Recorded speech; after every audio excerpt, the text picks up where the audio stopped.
Jacques, alors dernière conférence de presse de cette présidence avec un bilan sportif au niveau du tout-terrain qui est peut-être un petit peu moins bon que les années précédentes.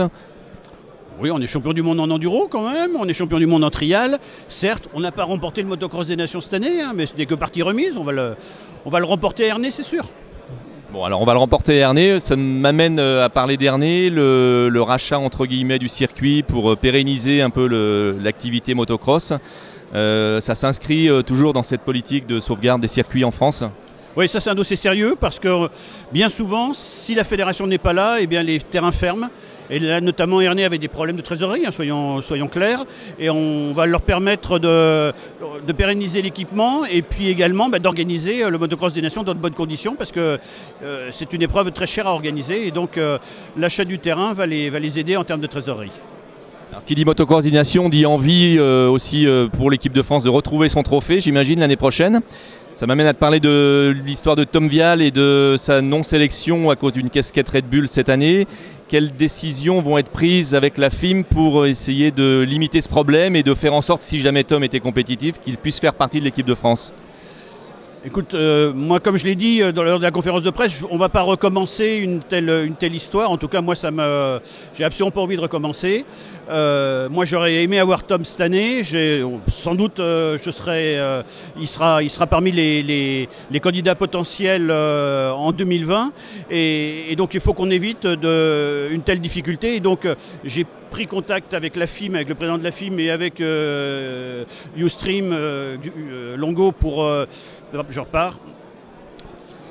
Et donc j'ai pris contact avec la FIM, avec le président de la FIM, Georges Vegas, et avec le président de Ustream, Giuseppe Longo, pour qu'on arrive à trouver une solution en la matière, puisque, comme vous le savez, on n'a pas réussi à discuter, en tout cas positivement, avec KTM Red Bull. Il y a des perspectives positives?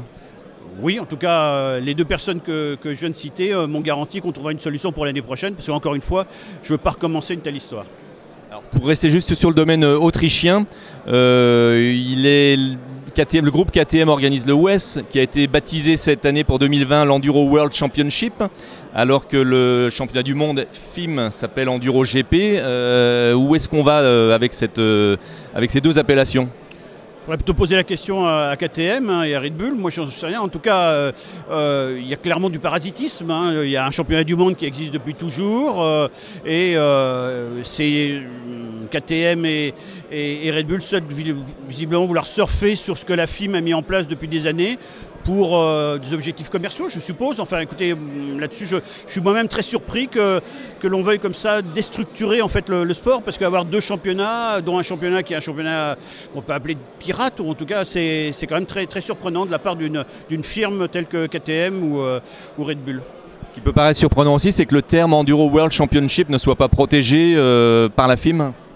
Alors, bon, protéger un terme tel que championnat du monde, c'est très difficile parce que d'une part, enduro, c'est un nom commun, et championnat du monde, tout le monde a le droit d'organiser des championnats du monde. Donc, il y a clairement une volonté de parasiter la FIM. Protéger les noms, c'est plus complexe que ça. Question plus personnelle pour terminer, quel est l'avenir de Jacques Boll, vice-président de la FIM, présence à la FFM, peut-être d'autres choses? Mon avenir dans un an, tu veux dire? Oui. Oui, écoute, moi je vais rester à la fédération, mais avec un poste moins important bien sûr, puisque je ne pourrai plus être président. Et puis j'ai des activités, vous inquiétez pas pour moi, j'ai beaucoup de choses à faire. Il y a notamment la FIM, mais j'ai aussi à titre privé une entreprise à faire tourner, donc je ne m'ennuierai pas, rassurez-vous.